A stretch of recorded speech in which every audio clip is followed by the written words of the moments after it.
یہ بڑی رکت انگیز آیات آ رہی ہیں ولید ابن مغیرہ کے بارے میں۔ سیدنا خالد ابن ولید رضی اللہ تعالیٰ عنہ کے جو والد تھے نا، وہ بہت انٹلیکچوئل آدمی تھے، عرب کے ذہین ترین لوگوں میں شمار ہوتے تھے، امیر ترین لوگوں میں ولید ابن مغیرہ۔ شام یعنی طائف کے اندر بھی اور مکے کے اندر بھی ان کے اپنے آپ سمجھ لیں ایسٹس موجود تھے۔ طائف تو اسی طریقے سے ہے جس طرح ہمارے شمالی علاقہ جاتا ہے، وہاں تو برف بھی پڑتی ہے، تو ابھی بھی اس زمانے میں بھی لوگ گرمیاں گزارنے کے لیے وہاں جایا کرتے تھے، آج بھی لوگ جاتے ہیں۔ یہ جو نکاح مسیار والا فتنہ سعودی علماء نے شروع کیا ہے نا، وہ اسی چکر میں شروع کیا ہے نا۔ شیعہ نے نکاح متع شروع کیا، انہوں نے نکاح مسیار شروع کر دیا، تو وہ زیادہ تر نکاح مسیار کے لیے وہیں پہ جاتے ہیں طائف میں۔ تو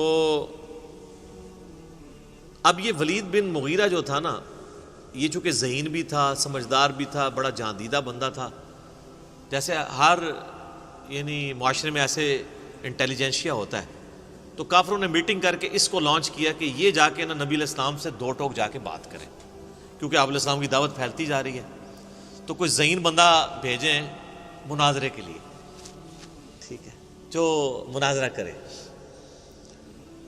اب آپ علیہ السلام کے پاس جب وہ آیا، آپ صلی اللہ علیہ وآلہ وسلم سے جب گفتگو شروع ہوئی تو اس نے ہر طرح سے سوال کر کے آپ کو نا چیک کیا، جس کا ذکر جو ہے نا وہ پچھلی صورت میں بھی گزر چکا ہے، میں نے پہلے بتایا تھا، آگے جا کے نا اس کی ڈیٹیل بھی آئے گی۔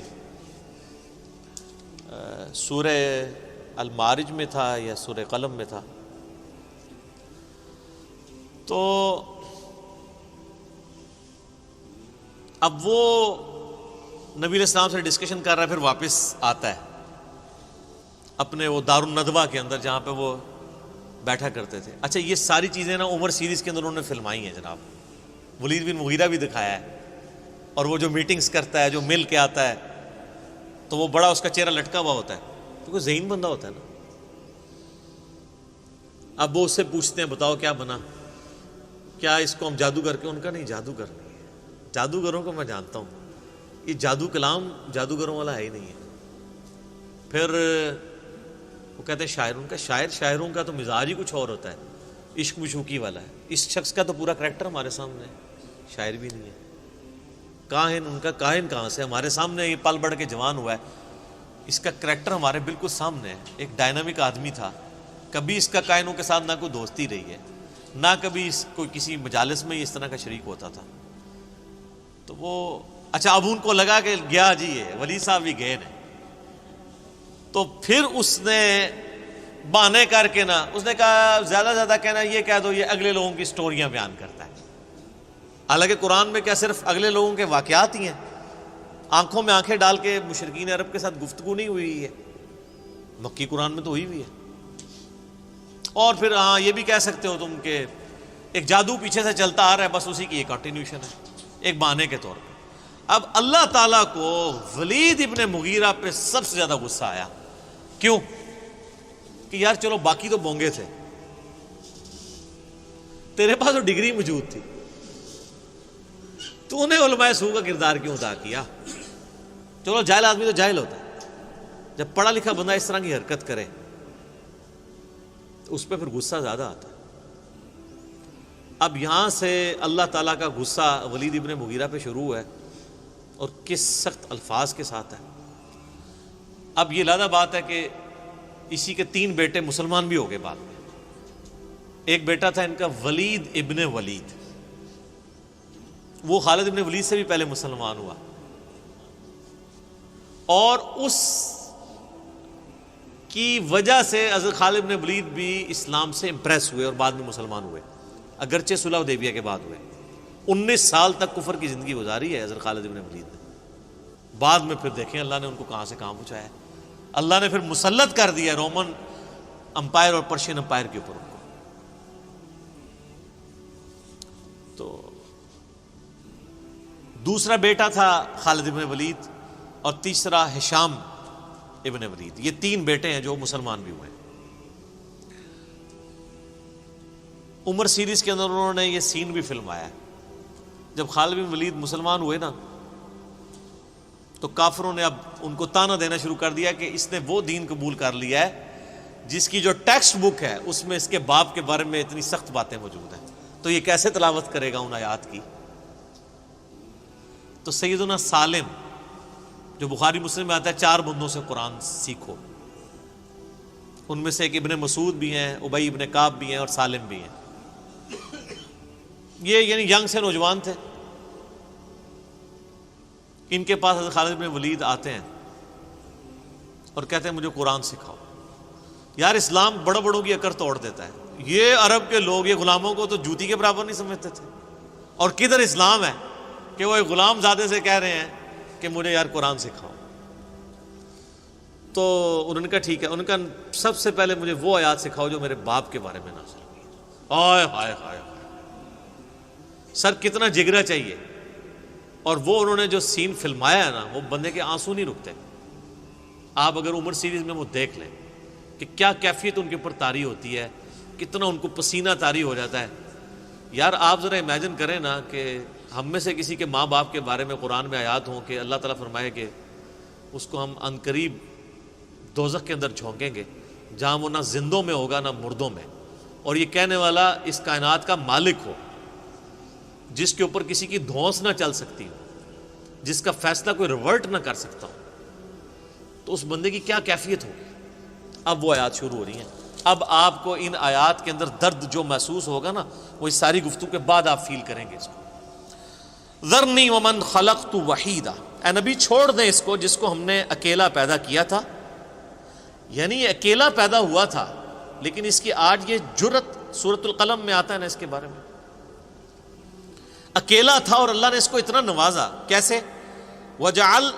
وَجَعَلْتُ لَهُ مَالًا مَمْدُودًا، ہم نے اس کو مال کثیر دیا، وَبَنِينَ شُهُودًا، اور کتنے بیٹے دیے جو ہر وقت اس کی نظروں کے سامنے رہتے ہیں۔ قبائلی سسٹم میں بیٹوں کی بڑی اہمیت ہوتی تھی نا، جس کے جتنے 5 بیٹے تھے اس کے، تو وہ بڑا ایک سمجھا جاتا تھا کہ جناب یہ بڑی مضبوط بندہ ہے۔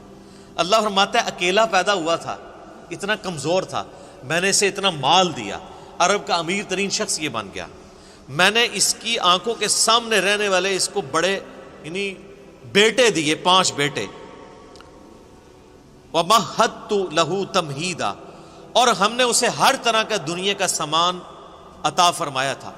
ثُمَّ يَطْمَعُ أَنْ أَزِيدَ، پھر بھی وہ طمع رکھتا ہے کہ ہم اسے مزید دیں۔ دوسری طرف تو ظاہر ہے کہ وہ تو بخاری مسلم کی حدیث ہے، کسی کے پاس سونے کی 2 وادیاں ہونا تو وہ کہے گا میرے پاس تیسری آ جائے، اس کا پیٹ تو قبر کی مٹی بھرے گی۔ تو یہ تو انسان میں بلٹ ان ایک ہے۔ کلا، ہرگز نہیں، یہ وہی ہے نا، انہ کان لآیاتنا عنیدا، یہ ہماری آیات کا سخت دشمن ہے۔ سأرہقہ صعودا، میں عنقریب اسے مجبور کروں گا کہ یہ وہ کٹھن چڑھائی چڑھے، یعنی دوزخ کے اندر۔ آپ کو پتا دوزخ میں چند عذابات یہ بھی ہیں کہ پہاڑ کے اوپر چڑھایا جائے گا۔ سخت گرمیوں میں سر سیڑھیاں چڑھنا مشکل ہو جاتی ہیں، اور اگر کسی کو یہ سزا دے دی جائے کہ سخت گرمیوں میں اس نے 2-3 کلومیٹر اونچا پہاڑ سر کرنا ہے، تو یہ کتنا بڑا عذاب ہے۔ عنقریب ہم اسے چڑھائی پہ چڑھائیں گے۔ انہ فکر وقدر، بے شک اس نے غور کیا اور ایک دماغ سے کوئی بات طے کر لی۔ فقتل کیف قدر، اس پہ پھٹکار ہو اس نے کیسا دماغ لڑایا اپنا۔ ثم قتل کیف قدر، پھر اس پہ پھٹکار ہو اللہ کی طرف سے، یہ برباد ہو جائے، اس نے کیسی بری بات سوچی۔ یعنی اس کے دل نے بھی گواہی دے دی تھی کہ یہ پیغمبر ہے، پھر بھی اس نے جان بوجھ کے اپنی چودراہٹ قائم رکھنے کے لیے کیسے دماغ میں پلان تیار کیے۔ ثم نظر، پھر اس نے نظر اٹھا کے دیکھی۔ ثم عبس وبصر، اس کے بعد اس نے تیوری چڑھائی اور ترش رو ہوا۔ ثم ادبر واستکبر، پھر اس نے پیٹھ پھیری اور غرور کیا۔ یہ اس کی ساری ایکٹنگ جو کچھ اس نے کی ہے نا اس مجلس کے اندر، یہ جیسے آپ کو پتہ ہی ہے نا، یہ نعت خوان بھی جو بڑے بڑے ہوتے ہیں نا، ان کو بھی آپ دیکھیں اسپیکر میں آ کے تھوڑی تھوڑی دیر بعد کر رہے ہوتے ہیں، کبھی کچھ نکال رہے ہوتے ہیں کہ اپنا تھوڑا روپ ڈالنے کے لیے۔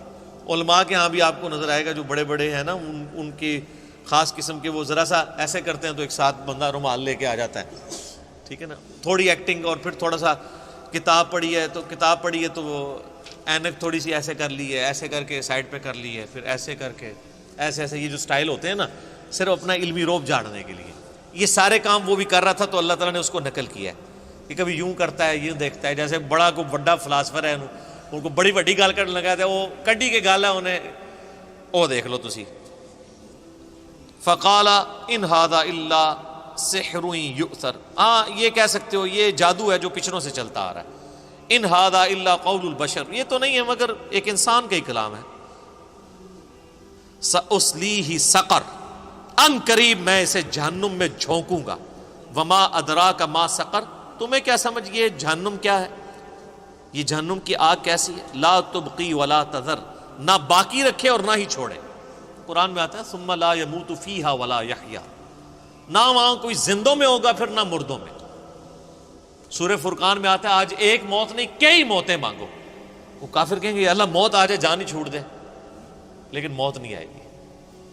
اللہم اجرنا من النار، اللہم اجرنا من النار، اللہم اجرنا من النار، آمین۔ اللہم من احییتہ منا فاحیہ علی الاسلام ومن توفیتہ منا فتوفہ علی الایمان۔